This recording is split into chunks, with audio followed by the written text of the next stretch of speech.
上天俾瓊瑤最大嘅才華，同時亦都俾咗佢最深嘅磨難，成就越係輝煌，命途就越係坎坷。正所謂物極必反，月滿則虧，就係呢個道理。大家睇轉頭，有一個最有代表性、最令人唏噓嘅例子，佢一生人創作咗66部小說，絕大部分都被改編成為電影同埋電視劇，足足30年嘅時間，由台灣到大陸，再橫跨到成個華人世界，可以話冇一個角落逃得過佢筆下嘅愛情故事。當年《還珠格格》播出嗰陣時，全亞洲嘅電視機幾乎喺同一個時間駐住，佢單憑一支筆就點亮咗足足2個世代嘅人對愛情嘅所有想像。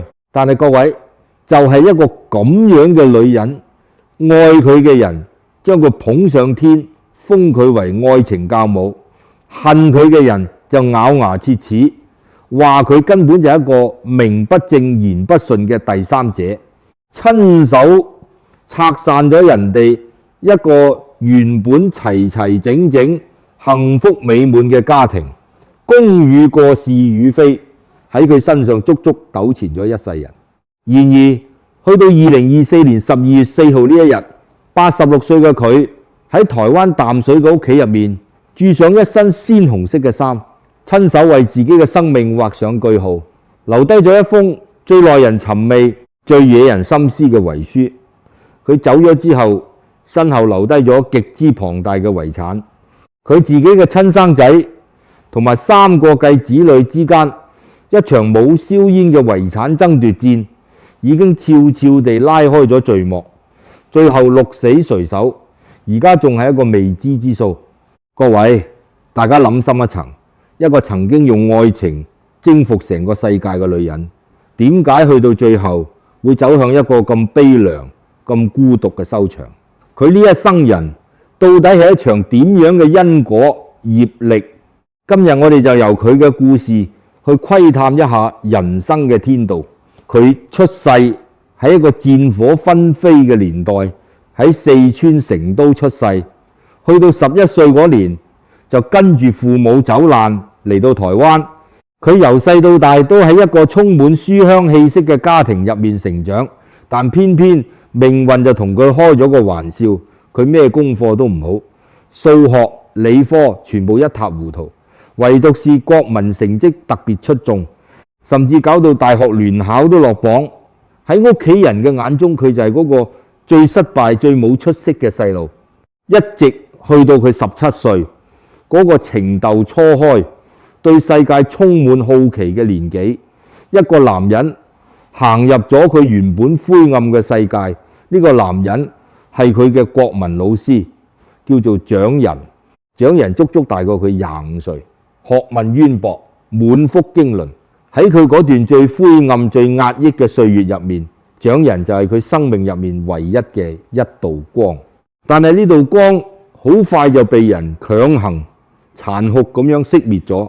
佢阿媽知道咗呢件事之後，簡直係晴天霹靂，一狀告到去警察局，話蔣仁引誘未成年少女，跟住又一狀告到去教育部，質問教育界話蔣仁誘拐學生。師道尊嚴到底去咗邊度？結果可想而知，教育部最終解聘咗蔣仁，蔣仁從此身敗名裂，喺社會上再無立足之地，唯有連夜逃亡落去南部。臨走之前，蔣仁寫咗最後一封信俾佢，信入面有句說話：我又要一個地方舔平我嘅傷口。呢句說話後來被佢寫入咗無數部嘅小說入面，成為咗佢筆下男主角最痛嘅獨白。蔣仁走咗，17歲嘅佢覺得世界末日，選擇咗輕生。好彩最後救得翻，死唔去。但係各位，身體嘅傷好得翻，心入面嗰道傷口從來都冇真正愈合過。呢度傷疤埋咗喺佢心底最深最暗嘅角落，種下咗佢一生人對愛情最根深蒂固嘅一個信念：愛情係值得不惜一切去追求嘅。呢個信念成為咗佢此後所有故事嘅起點，同時亦都係佢一生人所有業因嘅源頭。時間去到1963年，25歲嘅佢將自己呢段刻骨銘心嘅初戀故事寫成咗一部小說，叫做《窗外》。佢將份稿寄出去，一次、兩次、三次，通通被人拒絕。退稿信收到手軟，根本冇人賞識。就喺佢心灰意冷，差啲想放棄嘅時候，命運嘅齒輪開始轉動。有一個人睇穿咗佢文字入面嗰種熊熊燃燒嘅情感。呢個人叫做平鑫濤，係皇冠雜誌嘅創辦人，亦都係當時台灣文學圈入面最有話語權嘅男人。只要係佢睇中嘅作家，絕對可以一夜成名。各位，請你哋記住呢個名。平鑫濤嘅出現，徹徹底底改變咗佢嘅一生。唔單止係事業上嘅飛黃騰達，仲有佢成個命運嘅軌跡。窗外喺皇冠雜誌一連載即刻爆紅，賣到斷市。而皇冠雜誌亦都因為咁，從此躍升成為台灣最重要、最具影響力嘅文學出版社之一。大家要明白嗰個時代背景，嗰個年代嘅台灣仲處於戒嚴時期，社會氣氛好壓抑，每個人都活喺條條框框入面，唔敢輕易講愛，唔敢大膽談情，連發個夢都覺得係一件好奢侈嘅事。就喺一個咁樣嘅大時代入面，佢嘅故事橫空出世，佢用文字話俾無數個喺灰色生活入面苦苦掙扎嘅人聽，呢個世界上真係有一種愛係值得你用生命去交換嘅。從此之後嘅30年，佢嘅筆從來冇停過。幾度夕陽紅，一簾幽夢，在水一方，情深深雨濛濛，一部接一部，每一部作品推出都係萬人空巷，大家爭住去買，爭住去睇。短短20年間，佢嘅作品被改編成為超過50部電影。林青霞因為做佢嘅女主角而紅透半邊天，成為成個華語電影圈最耀眼、最無可替代嘅面孔。跟住去到1998年，《還珠格格》播出，趙薇紅咗，林心如紅咗，蘇有朋紅咗。唔單止係台灣，成個大陸、成個東南亞，甚至遠至日本、韓國，周街都播緊呢套劇，收視紀錄破完一次又一次。去到今時今日，都仲未有人可以打破。嗰個係整整一代人共同嘅青春記憶。佢俾咗足足2個世代嘅人一個可以盡情做夢嘅理由。呢個就係佢對世人最大嘅功德。但係各位，玫瑰花再靚都有刺，佢種下嘅業因亦都喺呢個時候悄悄地生根發芽。佢初戀嗰度傷疤仲未好返，一個新嘅男人就闖入咗佢嘅生命。嗰個男人叫做興潤，係佢阿爸嘅學生，讀台大外文，係滿腔文學熱誠，為人文質彬彬。興潤嚟佢屋企起資料，就咁樣遇見咗佢。2個人因為對文學嘅共同愛好而行埋一齊。興潤向佢求婚嗰陣時講咗句說話：與其我哋分開兩道，各自孤獨咁寫作，不如我哋結伴一齊寫。各位，你哋聽真啲，呢句說話覺唔覺得有啲咩唔妥？佢講嘅係寫作而唔係愛情，但係佢點頭答應咗。結婚之前，佢好坦白咁同興潤講話，初戀老師會永遠活喺佢心入面。興潤一聽，當場火冒三丈，大發脾氣，連婚禮都話要取消。但係過咗一日，興潤又反悔翻嚟，佢話：我就唔信你對我嘅愛唔會越嚟越深。呢段婚姻由第一日開始就已經埋下咗無可挽回嘅裂縫。一段由逃避出發、為結而結嘅婚姻，從來都唔會有好下場。婚後嘅現實生活遠遠比佢想象中殘酷得多。為咗買唔買一隻拖，2個人都可以嘈到拆天。興潤一鬱不得志，事業冇起色，就開始將怨氣發泄喺佢身上，怨恨佢謀殺咗自己嘅寫作夢想。興榮曾經當住佢面講過一句好傷人嘅說話：如果唔係為咗反攻賺錢養你，我一早已經成為大作家啦。呢句說話就好似一把利刀咁，直插佢心臟。更糟糕嘅係，興榮後來仲染上咗毒癮，成日徹夜不歸。每次兩個人嘈交，興榮就會攞初戀件事嚟戳佢痛處。我知道你對我咩都唔滿意，因為你心入面始終有嗰個人，你根本就忘記唔到佢。相反，佢嘅寫作事業就越做越大，風生水起，兩個人之間嘅距離越拉越遠，鴻溝深到無法跨越。去到1964年，結婚5年之後，佢終於痛下決心，決定離婚。佢阿媽今次唔單止冇勸阻，反而同佢講咗一句好有哲理嘅說話：一隻壞咗嘅雞蛋，你咬咗一啖知道係臭嘅，難道你仲要夾硬將佢食晒落肚咩？就係咁樣，呢段千瘡百孔嘅婚姻正式結束。呢段婚姻留低咗個仔，佢本名姓陳，個仔跟老豆姓，叫做陳宗維。呢個細路就係喺父母無休止嘅爭吵同裂縫入面慢慢長大嘅。而就喺呢個最迷茫、最無助嘅人生低谷，平鑫圖再一次出現喺佢嘅生命入面。平鑫圖幫佢喺皇冠雜誌社嘅斜對面租咗一層樓，仲親自送咗一部電唱機過去，入面播緊嘅全部都係佢最中意聽嘅古典音樂唱片。平鑫圖好溫柔咁同佢講：只要你唔好停低你個筆，你就一定負擔得起。唔單止係呢層樓，你將來仲會擁有一個你想都想象唔到嘅廣闊世界。大家試諗下，一個啱啱離完婚，帶住個細路，遍體鱗傷嘅女人，喺最脆弱、最需要人扶一把嘅時候，遇到一個咁樣嘅男人。呢個男人懂佢、欣賞佢、支持佢，仲為佢安排好生活上嘅一切，佢點可能唔動心？但係最大嘅問題嚟啦，平鑫濤當時已經係一個有婦之夫。平鑫濤嘅太太林婉珍出身於富裕家庭，本身係一個攞過獎嘅畫家，為人精明、能幹、獨立又賢良淑德。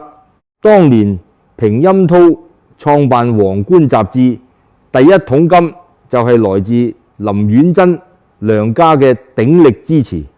雜誌初創嗰幾年，最艱難嘅日子，林婉珍由管數、執貨、打包去到寄包裹，全部一腳踢，絕對係丈夫背後最堅定嘅磐石。兩個人仲生咗3個仔女，一家5口。呢個就係平鑫濤身後企住嗰個齊齊整整嘅家。但係愛情有時就係咁盲目，從來都唔理會世俗嘅道德枷鎖。佢住嗰層樓就正正喺平鑫濤屋企嘅對面。林婉珍後來喺自己嘅回憶錄入面寫到，有一次佢正喺度返緊工，屋企個工人走過嚟通風報信，話對面嗰個女人著住一身好貼身、好靚嘅新絲綢衫，專登跑過嚟問平鑫濤件衫好唔好睇。林婉珍聽到之後，成個人呆咗。你有新衫住，點解要跑過嚟問人哋個老公好唔好睇？仲有一次夜夜深，平鑫濤遲遲都未返屋企，林婉珍鼓起最大嘅勇氣打電話去對面人。電話通咗，佢喺電話另一頭輕描淡寫咁講：佢喺我呢度打緊麻雀，你要唔要過嚟接佢走啊？林婉珍震驚到講唔出話，結咗婚咁多年，佢從來都唔知道自己個老公原來識得打麻雀嘅。林婉珍為咗挽救頭家，曾經親自踩上門巡，佢談判，當時佢當面應承會退出，絕對唔會破壞人哋家庭。但係去到第二日，平鑫濤照樣出現喺佢屋企，一切根本咩都冇改變過。根據佢自己後來嘅講法，佢曾經無數次試過提出分手，甚至不惜揚言話要嫁俾第二個男人，用呢招嚟逼平鑫濤放手。點知平鑫濤一收到風，急到癲咗咁趕過嚟阻止。有一次，兩個人喺烏來嘅山路上面發生激烈爭執，平鑫濤直頭將架車停喺懸崖邊，兩個人喺車入面抱頭痛哭，生離死別咁款。平鑫濤喊住同佢講：我啲細路仲細，求下你等多我幾年。就因為呢句承諾，佢足足等咗8年，去到1976年，平鑫濤終於向林婉珍提出離婚，而佢用嚟離婚嘅理由，竟然係你比較堅強，而佢好脆弱，佢需要我。各位，你哋聽完呢句說話有咩感覺？一個男人竟然用自己老婆嘅堅強作為拋棄佢嘅理由。去到1979年，41歲嘅佢終於同52歲嘅平鑫濤結為夫婦。結婚嗰日，佢冇著傳統嘅白色婚紗，只係喺心口別咗一朵優雅嘅蘭花。林婉珍後來喺回憶錄入面坦白，嗰段日子佢痛苦到曾經諗過行去台北橋跳河自殺，但係去到橋邊佢跳唔落去，因為佢諗起屋企仲有3個仔女要人照顧。佢以愛情之名完全奪走咗林婉珍辛苦建立嘅一切。佢以為種下嘅因，去到結婚嗰一刻就已經結算完畢。佢以為最難捱、最受千夫所指嘅日子已經捱過咗，但係佢萬萬都諗唔到天道輪迴真正嘅算賬，去到晚年先至正式開始。平鑫濤晚年嘅時候，病痛一個接住一個咁上門，帶狀疱疹、前列腺癌、中風，後來更加確診埋血管性失智症，即係老人痴呆。嗰個曾經喺台灣文學圈叱咤風雲、翻手為雲、覆手為雨，令無數作家一夜成名嘅強人，開始慢慢連身邊最親嘅人都認唔出。有一日，平鑫濤突然陷入深度昏迷，再都冇醒返過嚟。醫生好嚴肅咁同佢講，病人腦部出現大面積血管栓塞，呢種情況係不可逆轉嘅。如果幫佢插上鼻胃管，靠機器維持生命，佢有可能仲可以捱多好多年。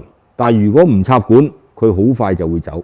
佢即刻諗起平鑫濤曾經親筆寫低過嘅遺願：當我病危嘅時候，千萬唔好將我送入深切治療部，無論係氣切、電擊、插管定係鼻胃管，通通都唔要，俾我走得清清爽爽。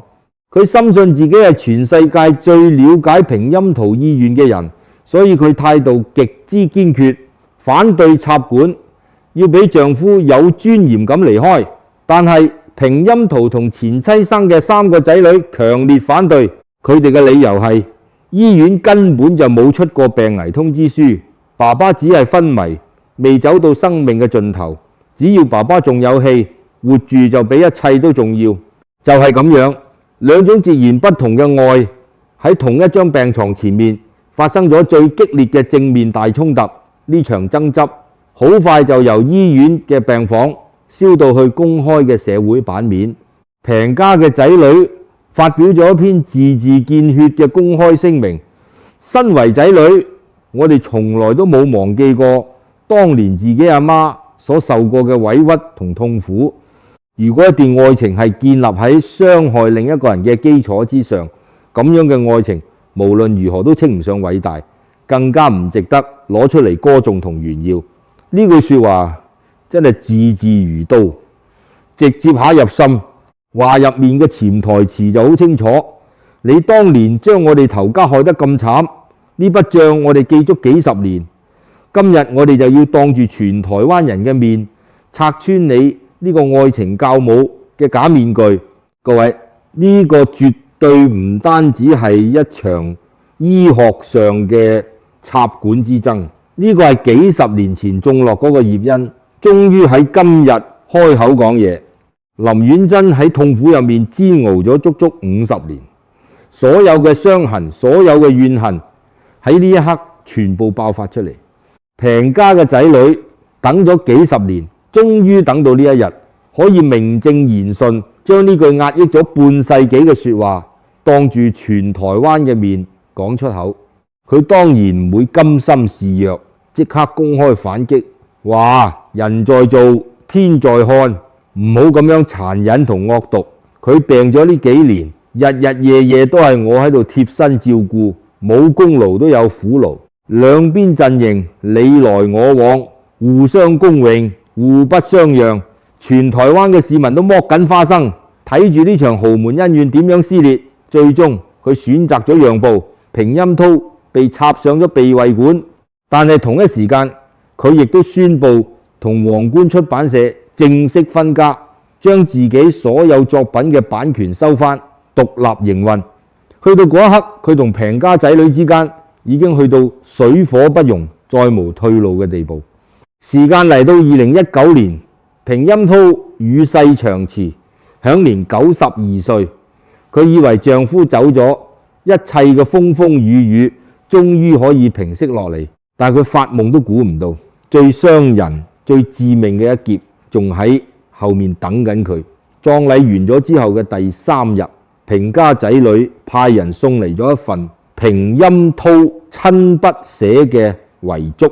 佢一打開嚟睇，成個人震驚到講唔出話。遺囑上面清清楚楚咁寫明，除咗法律規定必須留俾佢嘅特留分之外，皇冠出版社全盤交俾平家仔女接手。至於其餘嘅所有財產，全部留俾平家嘅3個孫輩。佢呆咗。佢後來喺自傳入面極之委屈咁寫道：一直以嚟，我以為我哋兩公婆嘅財產係共同管理，糊裏糊塗，分唔清彼此。每次我同佢提起財產點處理，佢總係笑笑，口唔出聲。原來佢心水清得很，一早已經清清楚楚咁立好遺囑，分得明明白白。除咗份遺囑之外，佢仲驚訝咁發現平鑫濤原來喺銀行度租咗2個秘密保險箱。佢根本唔知道入面裝住啲咩金銀珠寶定係重要檔，而開保險箱嗰條鎖匙就牢牢咁握喺平家仔女嘅手入面。佢愛咗呢個男人足足56年，為咗佢背負咗大半生第三者嘅千古罵名，為咗佢忍受繼子女嘅冷嘲熱諷，為咗佢喺失智症嗰幾年把屎把尿，去到人生最後一刻，佢先至發現呢個口口聲聲話愛佢勝過一切嘅男人，竟然對佢收埋咗咁大個秘密，而佢連問一句嘅機會都冇。根據台灣傳媒嘅保守估計，佢一生人寫書拍戲累積落嚟嘅版權費資產超過44億新台幣。呢啲錢每一分每一毫都係佢用一生嘅心血捱更抵夜寫翻嚟嘅。但係因為平鑫濤嘅安排，佢嘅財產歸屬去到今時今日都仲係充滿咗巨大嘅爭議。各位，呢個就係第3個葉恩嘅沉重代價。一場不倫之戀從來都唔係得一個人受苦，而係所有人都要喺呢個愛情嘅漩渦入面付出各自慘痛嘅代價。佢以為當年種下嘅惡因已經用幾十年嘅陪伴還清咗，但佢唔知道命運計數機嘅最後一筆爛賬係要佢用自己嘅生命去填補。平鑫濤走咗之後，佢嘅世界突然之間靜得好得人驚。幾十年嚟，佢嘅生命入面永遠都有平鑫濤嘅影。平鑫濤會催佢交稿，會陪佢通宵達旦，會為佢張羅出版嘅一切細節。佢負責喺前線燃燒才華，平鑫濤就負責喺背後守護住嗰團火。兩個人相輔相成，缺一不可。而家嗰個守火嘅人永遠唔喺度啦，佢搬咗去淡水，一個人孤零零咁住喺一間面對住茫茫大海嘅公寓入面。各位，大家試下合埋眼，想像一下，幾十年前佢嘅大名響徹成個亞洲，風頭一時無兩。幾十年後，佢一個人孤獨咁坐喺輪椅上面，望住隻窗出面嘅海水退潮，身邊冇掌聲，冇鎂光燈，更加冇嗰個陪咗佢大半世嘅男人。呢個就係一個人，無論生前有幾風光，去到生命盡頭最真實、最蒼涼嘅底色。佢開始慢慢整理自己嘅人生，最後一次修訂自傳，將呢幾年發生嘅恩恩怨怨、遺產嘅糾紛、保險商嘅謎團同繼子女嘅決裂，一五一十咁寫晒入去。文字入面，佢冇再歇斯底里咁憤怒，只係剩低一種將世事看透、看化之後嘅平靜。但係各位，呢種表面上嘅平靜並唔代表佢心底真正放得低。佢親眼睇住平鑫圖被插上喉管，軟弱無力咁攤喺病床上面。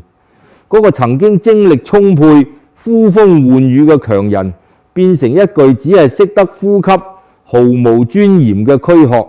佢喺病床邊守咗一日又一日，佢心水好清，佢知道嗰種狀態根本唔叫活着，嗰種叫被死亡慢慢拖住嚟行。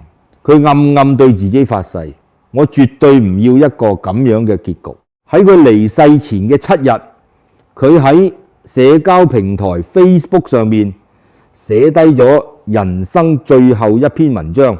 佢回憶起平鑫圖當年點樣扮成一隻北極熊嚟偷襲佢，佢笑住寫隻熊有幾醜樣，寫佢點樣將張相收埋，死都唔肯公開。然後筆鋒一轉，佢寫道：可是現在當我看這些照片時，我落淚了。那隻北極熊是很可愛、很可愛的。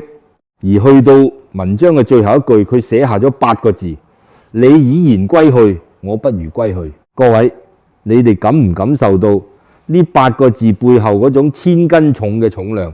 佢絕對唔係一時衝動，佢係清清楚楚咁諗通透咗。佢將身後事安排得妥妥當當，寫好咗遺書，交代秘書喺佢離開之後先至發佈出去，又特登叮囑新抱，聽日中午記得返屋企睇下，所有細節有條不紊，處理得乾乾淨淨。2024年12月4號，佢打開衣櫃，揀咗一件鮮紅色嘅衫著上身。紅色係生命嘅顏色，係火焰燃燒嘅顏色。佢安安靜靜咁瞓喺梳化上面，翩然離去。佢留低咗一封咁樣嘅遺書：各位親愛的朋友、知音們，不要哭，不要傷心，不要為我難過，我已經翩然的去了。翩然是我最喜歡的2個字，代表的是自主、自在、自由的飛翔，優美而輕盈。我擺脫了逐漸讓我痛苦的軀殼，翩然的化為雪花飛去了。這是我的願望。死亡是每個人必經之路，也是最後一件大事。我不想聽天由命，不想慢慢枯萎凋零，我想為這最後的大事作主。上蒼對於生命的過程設計得不是很好，當人老了都要經過一段很痛苦的衰弱、退化、生病、出入醫院、治療不治的時間。這段時間可長可短，對於必將老死的人是多大的折磨。萬一不幸，還可能成為依賴插管為生的臥床老人。我曾經目睹那種慘狀，我不要那樣的死亡。我是火花，我已盡力燃燒過。如今當火焰將熄之前，我選擇這種方式翩然歸去。我要說的話都錄在我當雪花飄落的視頻裏了。希望我的朋友們多看幾次視頻，了解我想表達的一切。朋友們，不要為我的死亡悲哀，為我笑吧。生命的美好就在於能愛、能恨、能笑、能哭、能歌、能說、能跑、能動、能紅塵作伴，活得瀟瀟灑灑，能自惡如仇，活得轟轟烈烈，這些我都在有生之年擁有過了，我活過了，不曾辜負此生。我最放不下的就是家人和你們，愛緊緊的係住我心，你們都是我最最不捨的。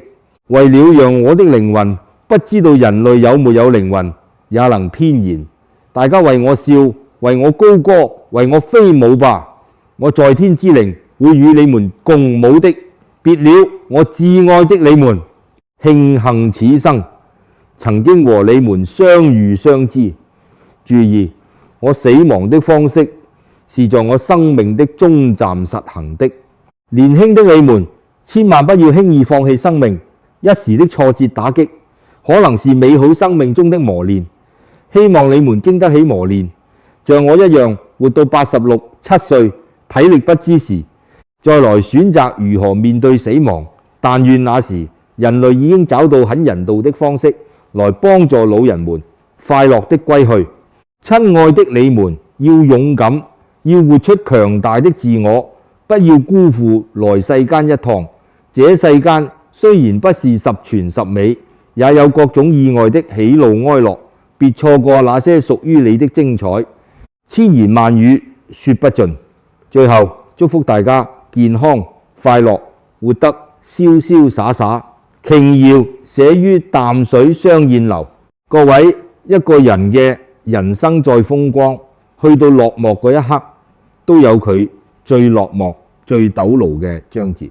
佢嘅落寞係喺億萬人嘅掌聲全部退潮之後，喺淡水嗰線望海嘅窗前，一個人靜靜地去盤點佢呢一生人所有嘅得與失。佢憑住才華得到咗世人夢寐以求嘅愛情、名聲同財富，但係佢失去嘅嘢同樣沉重到令人唞唔到氣。一個女人由17歲嗰年遇到初戀開始燃燒，足足燒咗69年，去到最後佢選擇喺團火仲未完全熄滅之前親手將佢吹熄。呢個決定唔係因為對世界絕望，而係因為佢呢一生人性格就係咁剛烈，咩都要自己親手作主，連點樣離開呢個世界都要自己揾主意。月滿則虧，呢個就係千古不變嘅天道。各位，大家再計下數，佢呢一生人到底留低咗幾多實質嘅財富？66部小說、55部電影、34部電視劇，加埋啲版權費、版稅、各地嘅別墅物業、影業公司嘅資產，外界保守估計佢嘅身家絕對超過100億新台幣。各位，你哋試諗下，一個女人單憑一支筆，白手興家，硬生生咁寫出一個100億嘅商業帝國，但係呢個帝國去到尾都係得佢一個人孤零零咁守住。停âm頭去咗之後，呢個100億帝國嘅繼承權問題立刻就成為咗所有人攞放大鏡去睇嘅焦點。佢一生人有4個仔女，親生仔陳宗維係佢同前夫興潤生嘅，另外有3個繼子女，平雲、平幸、平盈係平鑫濤同前妻林婉珍生嘅。但係各位，呢4個人同佢之間嘅關係真係可以話係天壤之別。陳宗維雖然係佢唯一嘅親生骨肉，但因為佢後生嗰陣時日以繼夜咁掛住寫作，加上經歷過嗰段貧賤夫妻百事哀嘅失敗婚姻，留低咗好大嘅心理陰影，搞到兩母子之間嘅關係一直以嚟都唔算話好親密。至於平家嗰3個仔女，同佢之間更加係恩怨情仇，糾纏咗幾十年。平家仔女由細細個開始就眼白白睇住自己嘅爸爸為咗呢個女人拋棄咗阿媽，離開咗個家，嗰度童年嘅傷痕幾十年嚟從來都未曾好返過。自從醫院嗰場插管之爭大爆發之後，雙方更加係徹底撕破面皮，從此老死不相往來。去到2017年，平家三子女同佢已經係正式決裂。去到佢離世嗰一日，去到殯儀館打點後事嘅，就只有親生仔陳宗維帶住老婆同秘書趕到。平家3個仔女全部冇現身。各位你哋睇到未？一個坐擁百億身家嘅傳奇女人，走嗰一刻，身邊就只得一個仔同一個秘書，嗰3個繼子女就企喺呢場遺產風暴嘅邊緣，冷眼旁觀。但係現實嘅問題嚟啦，平家3子女到底有冇資格去分呢筆龐大嘅遺產呢？喺法律層面上，答案其實好清楚。根據台灣嘅法律，繼子女如果未經正式嘅法律程式被收養，喺法律上同繼父母之間係冇血緣關係嘅，自然亦都唔具備法定嘅繼承權。而佢生前從來都冇正式辦理過收養平家3子女嘅手續，所以按證手續，平家仔女係冇得分嘅。但係各位，法律歸法律，人心歸人心。佢一過身，佢個新抱何耀瓊第一時間就行出嚟發聲明，強硬咁表示奶奶生前已經將所有版權事務全權委託俾佢管理，仲好嚴正咁警告話平鑫濤嘅仔女絕對唔係合法繼承人，任何人如果敢侵權，一定會追究到底。各位，你哋睇下呢場世紀遺產爭奪戰，根本仲未正式開打，就已經劍拔弩張，火藥味濃。一個百億帝國，一個親生仔，3個結怨極深嘅繼子女，再加一個作風強勢嘅新抱。呢場大龍鳳恐怕仲有排搞。但係無論最後場官司點樣打，有一件事係鐵一般嘅事實，佢用足一生人精力建立起嚟嘅呢個帝國，佢自己走嗰陣一毫子都帶唔走。佢留低喺呢個世界嘅唔單止係天文數字嘅財富，仲有佢呢一生人牽扯住嘅所有愛與恨、功與過，以及佢親手種下嘅業因同埋未結算完嘅果報。講到呢度，各位，我哋不妨拉闊個視角，用佛學嘅角度去算一算佢呢一生人嘅因果帳。佛經入面有句好發人心醒嘅說話：假使百千劫，所作業不忘，因緣會遇時，果報還自受。意思即係話，一個人種下咗嘅業因，哪怕過咗100個、1000個劫數，都絕對唔會憑空消失。只要時機一到，因緣成熟，個果報就一定會應驗喺你自己身上。咁佢呢一生人到底種下咗個咩因？其實講穿咗，佢種下嘅係一個奪字嘅因。佢憑住才華同魅力奪走咗平鑫濤嘅心，奪走咗林婉珍個老公，奪走咗3個無辜細路，一個齊齊整整嘅家，更加奪走咗另一個女人半生嘅幸福。佢每一次都以真愛作為最崇高嘅擋箭牌，但剝開層層包裝，背後嘅本質就係一個奪字。佛家有云：凡有所奪，必有所還。你以為搶得贏，其實係透支緊自己將來嘅福報。各位，你哋退後一步諗深一層，佢費盡九牛二虎之力奪返嚟嘅呢個男人，最後到底俾咗啲咩佢？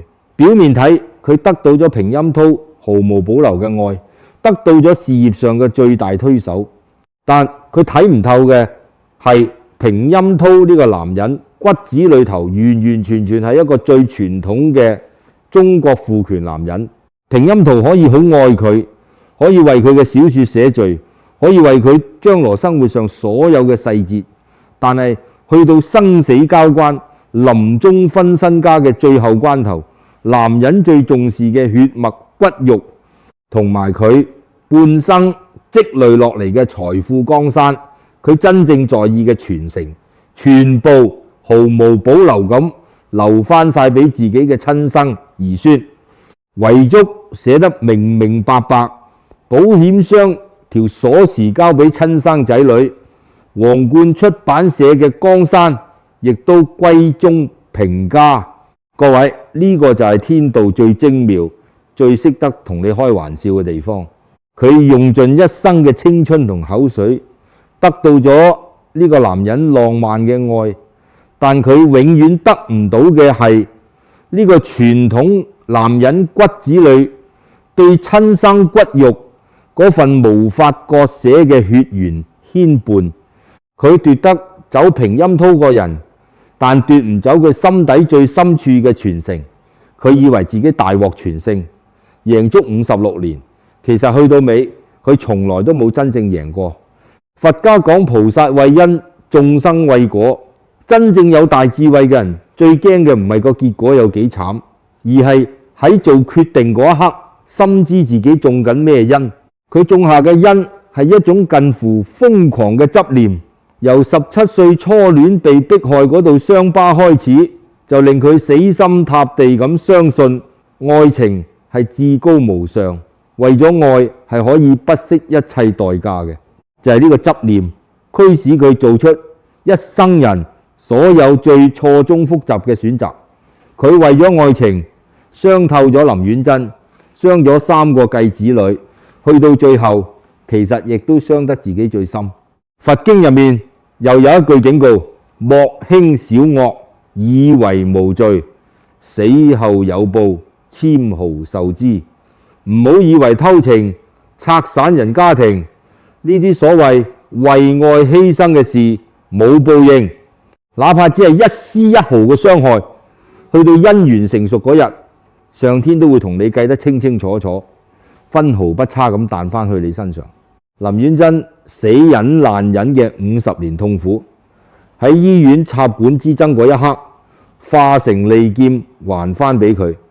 3個繼子女童年嘅創傷，喺嗰句建立喺傷害別人之上嘅愛情唔值得歌頌嘅聲明入面，兜巴星打落佢塊面度。平陰圖生前收收埋埋嘅秘密，亦都喺嗰份冷冰冰嘅遺囑同打唔開嘅保險箱入面，要佢照單全收。但係各位講到呢度，我好想講句公道說話，佢呢一生人絕對唔可以簡單咁用壞人2個字去標籤。嚴格嚟講，佢只係一個帶住極深創傷去學識點樣愛人嘅女人，一個成世人都學唔識點樣放低執念嘅凡人。佢用盡成世人嘅力氣去追逐佢心目中完美嘅愛情，但偏偏忘記咗佛家最根本嘅真理：諸行無常。呢個世界所有嘢都會過去，轟轟烈烈嘅愛情會過去，響絕亞洲嘅明星會過去，過百億嘅財富都會過去。就算係嗰個你以為死都要捉實嘅人，去到最後都會化為一縷輕煙。唯一會永遠跟住你嘅，就只有你當年種下嘅因，同埋你要慢慢揼落肚嘅果。盛極必衰，呢個係天道運行嘅規律，從來唔會因為你係大才女定係大富婆而對你網開一面。佢燃燒咗足足大半個世紀，就正如佢喺遺書入面自己寫嗰句：生時願如火花般熱烈燃燒，死時願如雪花般翩然落地。佢講得出，做得到，呢個絕對唔係一個純粹嘅悲劇，呢個天道俾佢呢一生人最公允最後嘅答案。各位，有另一個好值得探討嘅問題，我想請大家一齊去深思。大家試諗下，如果將佢小說入面嗰啲故事情節，師生戀、第三者、婚外情、為愛要生要死，不惜一切破壞別人家庭，放喺今時今日嘅網絡世界，求其邊一套都肯定俾線民起底、公審鬧到體無完膚，直頭要社會性死亡。但點解喺過去嗰幾十年，成千上萬嘅華人會晚晚坐定定喺電視機前面，跟住佢啲角色一齊喊一齊笑，甚至將呢啲故事情節當成自己青春歲月最深刻嘅印記？呢個魔法到底喺邊度？答案其實好簡單，秘密就藏喺佢自己嘅人生入面。佢寫嘅所有小說講穿咗，全部都係佢自己人生嘅血淚投影。窗外講嘅正正就係佢同蔣仁老師嗰段刻骨銘心嘅師生戀，煙雨濛濛，入面嗰種極端嘅報復同渴望，係佢對家庭同愛情嘅吶喊。一簾幽夢入面，兩姊妹嘅糾纏係佢對命運不公嘅僭問。大家睇下佢筆下嗰啲一愛就歇斯底里、嗌生嗌死嘅女主角，嗰啲為咗保護愛情可以連命都唔要嘅男主角，你以為佢喺度憑空捏造？錯啦，佢根本就係寫緊自己。一個作家毫無保留咁將自己心底最深嘅傷疤、最原始嘅渴望，血淋淋咁傾注喺文字上面。咁樣有血有肉嘅故事，點可能唔打動人心？讀者同觀眾感受到嗰份強烈嘅共鳴，唔係因為佢劇本編得天衣無縫，而係因為文字背後嗰份痛、嗰份傷係100%真實嘅。大家有冇諗過，點解佢筆下嘅女主角屈啲就喊住講冇咗佢我寧願死？點解啲男主角為咗個女人可以拋棄江山、背叛家族？因為佢本人就係咁樣愛過咯。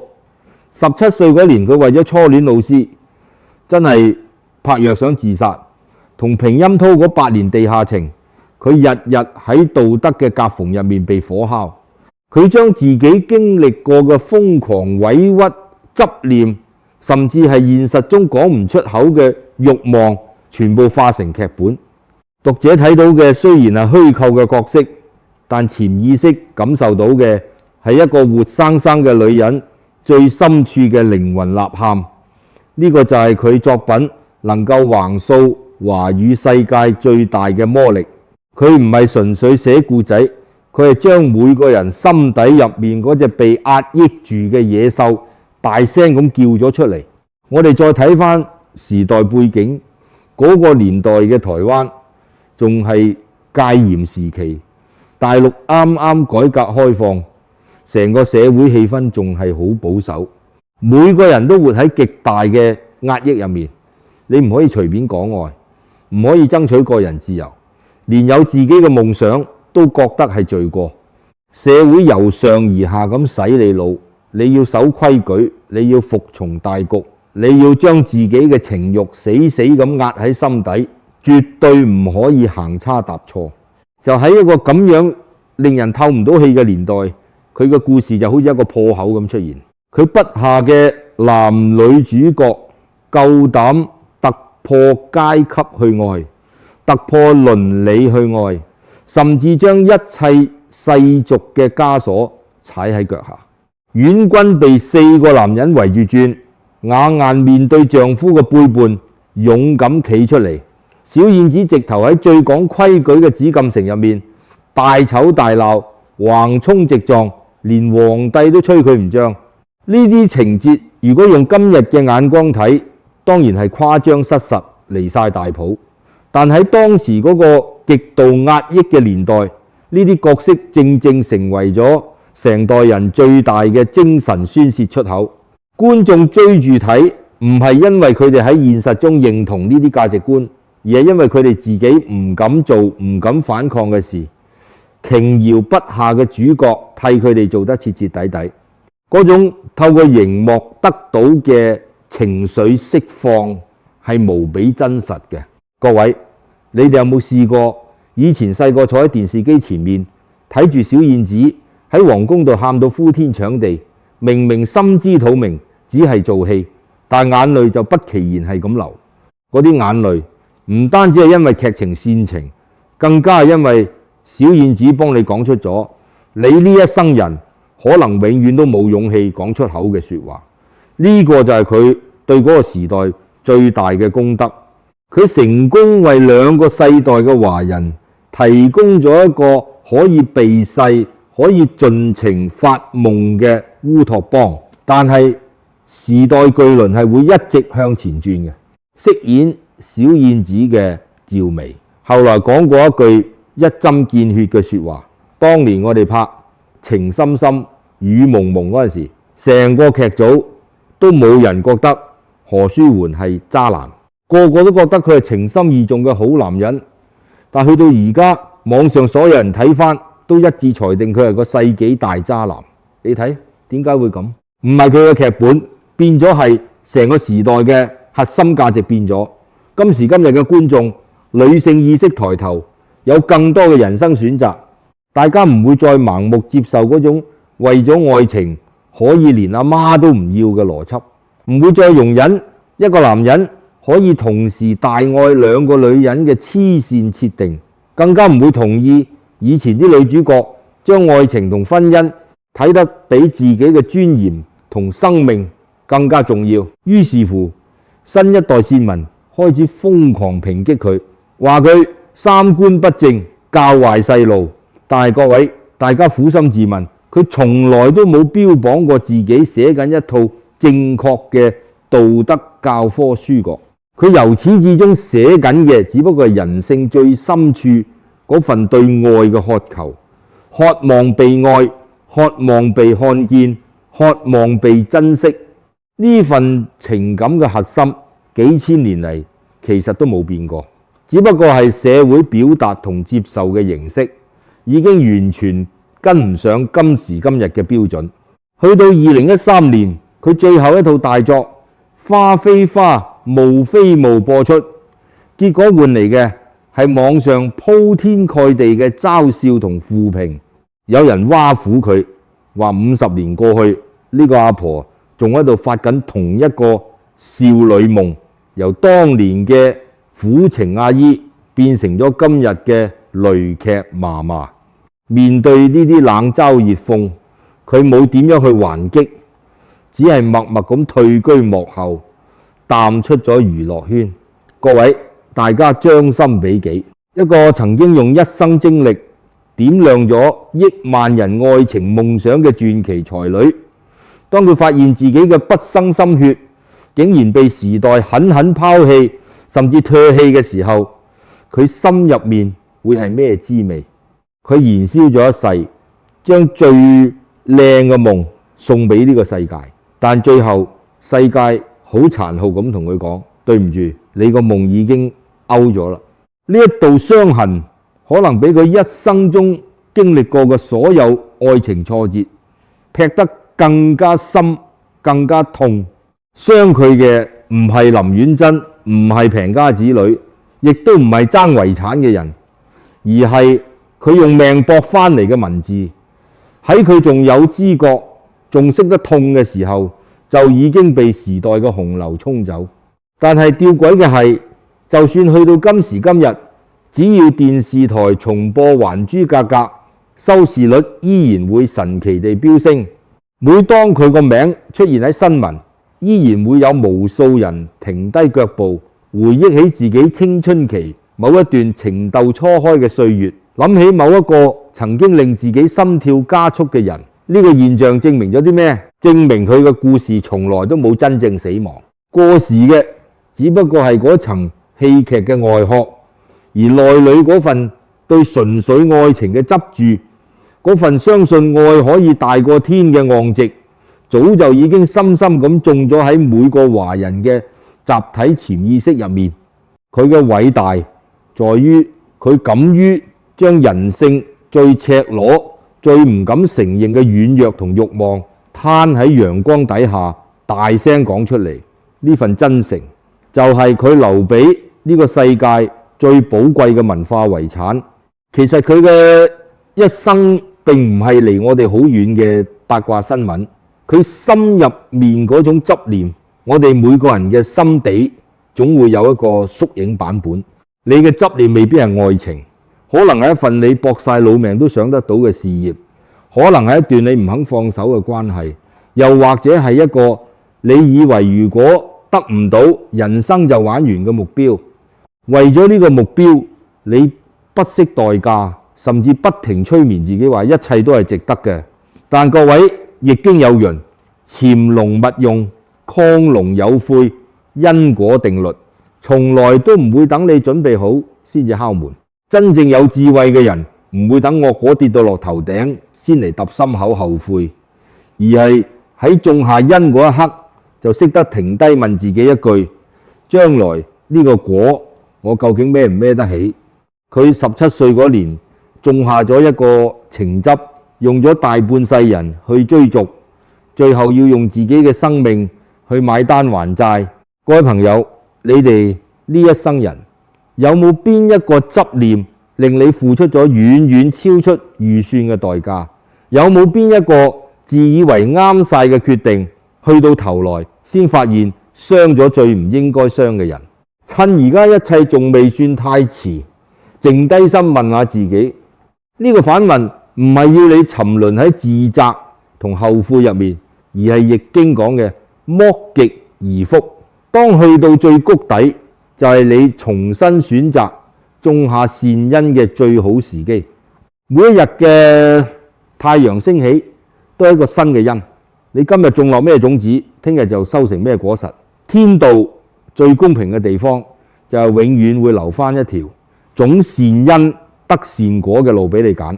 佢呢一生人用一支筆為幾代人建構咗一個無比輝煌嘅愛情童話，但諷刺嘅係佢自己現實中嘅愛情由頭到尾都充滿着殘缺同遺憾。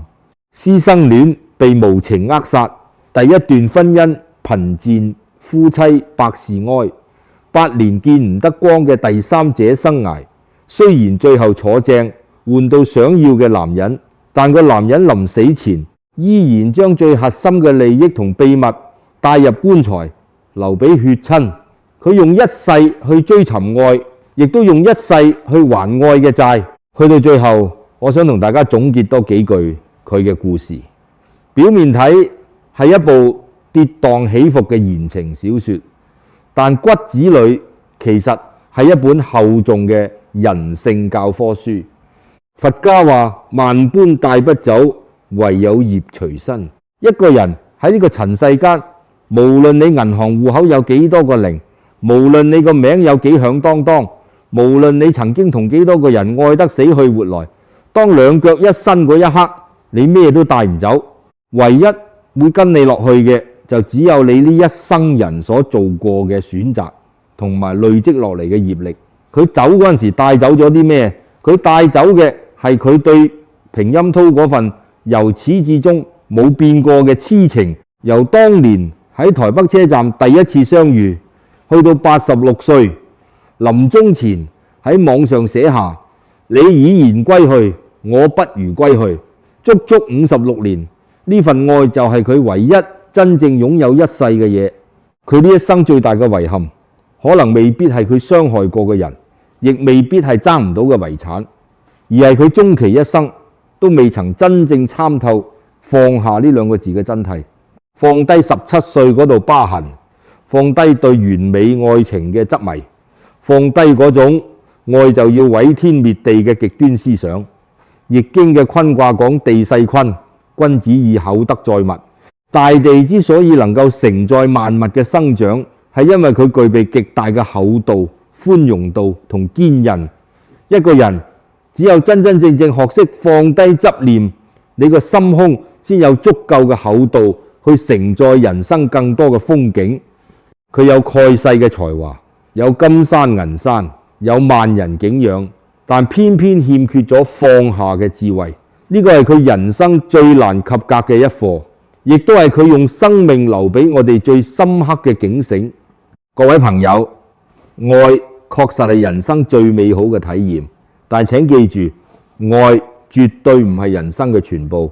當愛變質成為執念，當執念發酵成為業因，當業因開始結出苦果嘅時候，天道運行係絕對唔會同你講人情嘅。不過佛家亦都話苦海無邊，回頭是岸。無論你而家身處咩逆境，無論你曾經種低過咩錯嘅因，只要你肯一念放下，個岸其實就喺你腳邊。佢嘅人生就好似一面照妖鏡，將我哋每個人心底對慾望同執着嘅倒影照得一清二楚。睇完佢呢大半個世紀嘅風風雨雨，如果你個心入面有少少觸動，諗起自己某啲放唔低嘅執念，問下自己：我呢一生人到底有冇真真正正咁善待過自己？執念一心就如月滿則虧，你夾硬絕得越實，流失得反而越快。不過去到最後，我想用佢自己講過嘅一番說話嚟為佢呢個傳奇嘅一生作結。佢話：但願我生之時如火花般熱烈燃燒，死之際如雪花般翩然落地。活一天就要維持炙熱的心，死的時候要保持沒被污染的靈魂，像雪花般翩然落地，化為塵土。這樣的人生就是我想要的人生。各位，無可否認，佢真係做到咗。易經開宗明義講：天行健，君子以自強不息。無論世俗嘅眼光點樣去批判佢，無論歷史點樣去定奪佢嘅功過，有一樣嘢係所有人都必須寫個服字嘅。由17歲到86歲，佢呢一生人從來都冇停止過燃燒，佢愛過、痛過、瘋狂過、輝煌過，佢絕對冇辜負到佢自己呢一趟人生旅程。最後佢親手為自己落幕，化成一抹雪花，翩然而去，留低一個江湖傳說俾我哋喺度慢慢細味。